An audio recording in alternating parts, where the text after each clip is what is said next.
يا ربي بالمصطفى بلغ مقاصدنا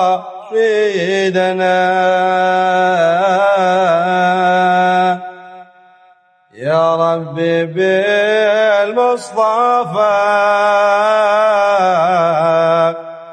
بلغ مقاصدنا واغفر لنا ما مضى يا واسع الكرم. Qala Rasulullah sallallahu alaihi wasallam, Rasulullah bersabda, "Idza akala ahadukum ma'a jama'atin wa syabi'a." Jika salah satu dari kalian makannya secara berjamaah gitu loh.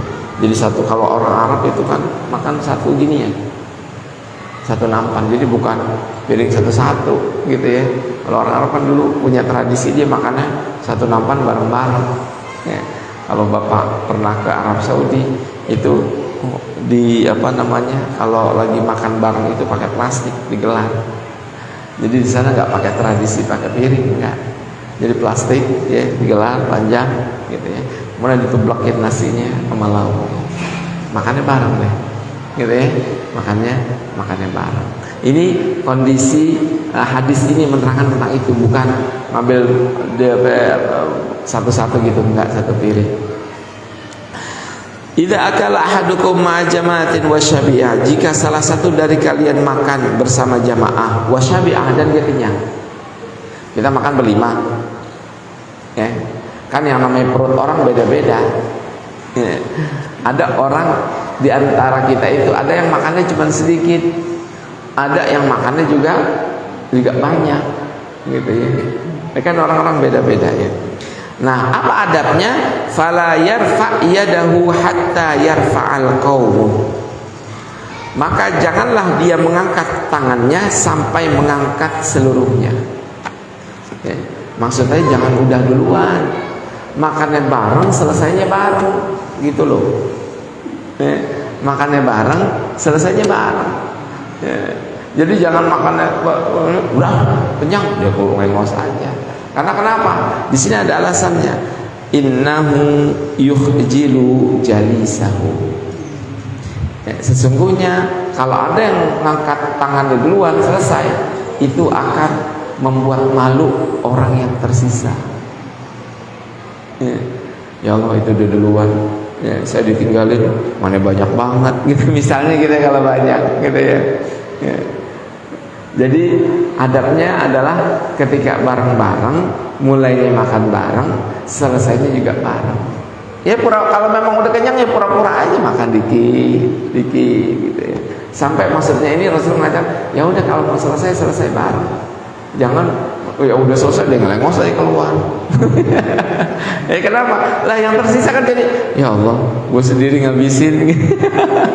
Ya, itu masalah adab. Ya. Masalah supaya kenapa? Supaya kebersamaan itu muncul.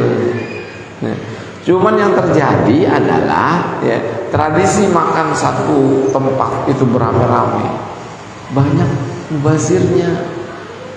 Ya, banyak mubazirnya. Padahal tuntutan Nabi dulu jangan. Tuntutan Nabi itu baik. Makan satu piring, hakikatnya bisa berdua. Makan yang 2 orang bisa bertiga. Makan 3 bisa berempat, kan seperti itu ya. Makanya kalau kita lagi makan bareng, lebih baik ngambilnya sedikit dulu, nanti nambah kalau kurang. Jangan ditoblokin semua drop, begitu makan sisanya banyak. Kalau dimakan lagi nggak boleh, kalau dibuang mubazir ya. Itu terkait dengan masalah adab ya. Jangan seseorang itu belum selesai udah pulang duluan ya. Karena Rasulullah sangat memperhatikan adab seperti itu ya.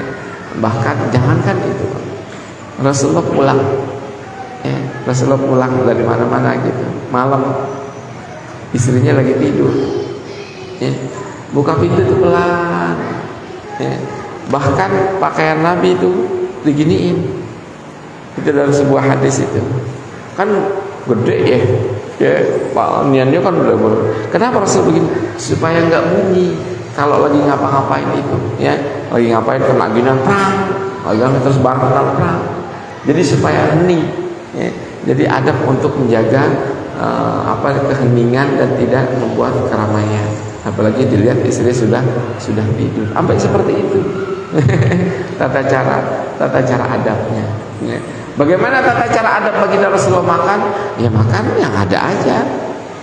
Di situ ada misalnya makanan banyak. Ini salah satunya ya. Ini nasi, lauk. Nabi mengajarkan kalau lagi makan cari lauk yang dekat. Jangan yang dekat dilewatin, ngambil. Ya, jadi ngambil lauk yang dekat dulu, baru ngambil lauk yang jauh gitu loh. Jangan langsung lompat ke situ, di sini masih ada kok. Ya, jadi supaya kenapa? Ya, supaya takanannya itu adab gitu loh.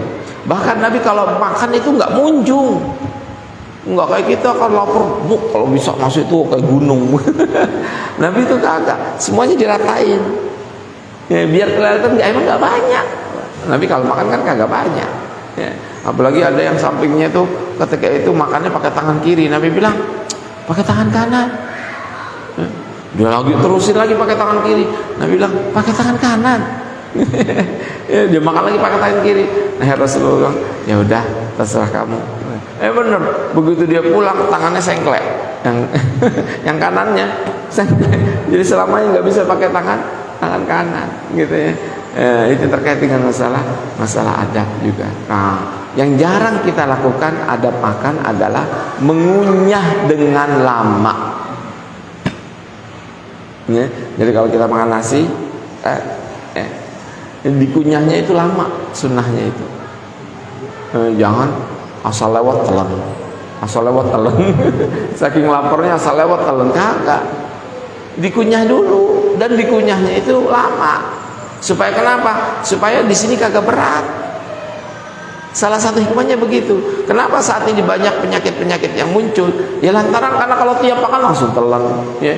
Kunyahnya ngapain sih langsung aja telan, enak kok gitu ya. Kagak, tapi dikunyah biar halus gitu ya. Biar halus baru masukin. Ya. Kecuali makan bubur. Kalau makan bubur langsung masuk ya.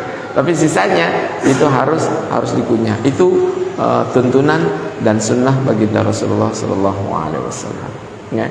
Nah, yang lagi yang pentingnya, yang penting apa? Adab Nabi ketika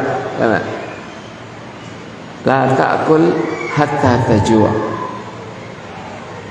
Janganlah engkau makan kecuali engkau dalam keadaan lapar. Ya. Jadi yang kita butuhkan sesuai dengan kondisi gitu loh ya. Jangan terlalu belum lapar aku udah makan nasi, belum lapar aku udah makan nasi gitu, jangan. Tapi sesuai dengan kebutuhan. Ya, ini terkait dengan adab bagaimana kita lagi bebarengan duduk gitu ya sambil makan, jangan salah satunya selesai duluan. Harus diselesaikan bareng-bareng. Intinya itu tanggung jawab gitu loh. Makannya bareng maka habisnya juga harus dibarengkan. Coba itu kalau lagi maulid. Ya kalau makanya ngasih sedikit lebih baik, kan bisa nambah gitu ya. Tapi kalau ngasihnya banyak ya, kan susah. Nah, orang bilang, saya dulu di pesantren saya itu ya kita makan ala sunnah Nabi, begitu Pak. Begitu dipraktekin banyak yang sisa. Banyak saya bilang ini nggak bagus, saya bilang lebih baik ngambil pakai piring, ngambil secukupnya. Jangan ambil banyak, dirasain terus sisanya dibuang. Itu bukan sunnah Nabi namanya, itu mubazir. Orang dulu kan jangankan sebutir, Nabi jangankan sebutir lah ya. Nabi bilang jangankan nasi, jangan kau sisakan satu. Kalau lagi makan itu sampai satu butir pun diambil makan. Ya. Jangan kita tinggal seperempat udah kenyang. Jangan. Adabnya adalah kalau memang perlunya dikit, ngambil sedikit biar habis. Jangan kebanyakan terus sisanya yang dibuang. Nabi bilang sampai ada tersisa satu butir nasi, ambil masukin. Kenapa?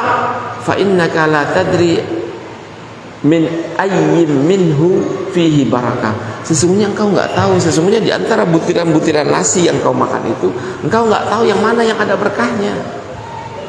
Yang ada berkahnya itu tuh nggak tahu. Makanya kalau disisain, ternyata berkahnya ada di situ, ya kitanya nggak dapat berkah. Gitu. Makanya bahkan dalam adab yang lain Rasulullah setelah makan, au yalaqaha au yulaqaha, disunahkan kan kalau Nabi makannya pakai tangan, gitu ya. Sunnah Nabi makan pakai tangan. Nah setelah makan itu dilap, tangan kita itu dilap pakai lidah. Au yalaqaha au yulaqaha. Ya, bagi orang sekarang jorok banget sih, ya terserah. Nabi melakukan itu karena ya pertama sunnah, kedua juga manfaatnya banyak. Ya, kan kita sebelum makan cuci tangan, begitu makan kan tangan kita kotor. Nah kenapa Nabi menyedot itu? Ya karena supaya masuk dalam mulut ini bakteri yang bermanfaat gitu loh. Kan bisa hancur nanti di sini, ditolong oleh bakteri untuk diolah lagi. Jadi jangan kemudian kita kagak tahu ngapain sih jorok amat. Ya terserah kalau kita mau pakai sendok ya terserah. Tapi Rasul mengajarkan makan itu pakai tangan. Tapi tangan yang bersih gitu ya. Makan setelah itu diisap lah ya ini ya. Ya. Saking karena kenapa? Ya karena kalau bekas-bekas nasi juga ada di sini, bekas-bekas lauk. Itulah yang Rasul katakan, sesungguhnya kau nggak tahu letak keberkahannya itu gimana, kita nggak tahu. Makanya disunahkan untuk diisap.